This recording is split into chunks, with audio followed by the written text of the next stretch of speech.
Hello, it's Atulyamitra here once again with another thought for the day. I have to say I love trees. They absolutely fascinate me. And I'm also fascinated by the wind and how the wind blows through the trees. And I've been learning a lot more about trees in recent years with some of the studies that have been coming out and the books that are being published as a result. And in the last couple of weeks, I've come across an article that was talking about trees in the Eden Project in England. And it caught my attention because a number of years ago, we visited the Eden Project. It's quite a fascinating place where they've built these biomes, these huge domes. And within the domes, there are different environments.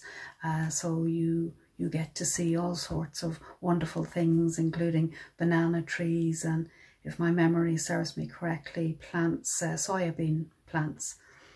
But more recently, what's been happening there is that a number of trees apparently have fallen over. And the experts there didn't know why. So what they did was they did autopsies on the trees, and they began to explore what possibly could have been the cause of these apparently healthy trees falling over. What they discovered was the trees didn't have a root system or an adequate root system.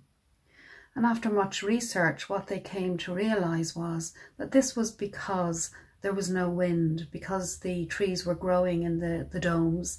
They weren't experiencing the comings and goings of the winds. And so what this has highlighted for them is, or for all of us really, is that actually we need all of the elements. We need everything, all aspects of our life experience to enable us to grow and flourish in many different ways. And of course, it brought me to, from a dharmic perspective, the worldly winds. They are praise and blame, gain and loss, success, failure, joy and sorrow. And there's many others, those experiences in life that have that push-pull for us.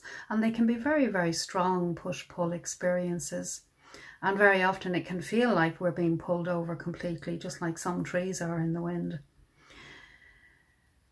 And what we're trying to do when we're working with the worldly winds, we're moving towards a place of equanimity, and we're using our practice, our mindfulness and our various other practices to reach a place of equanimity, a place where we're not so pulled by that pull, that tug of these worldly winds.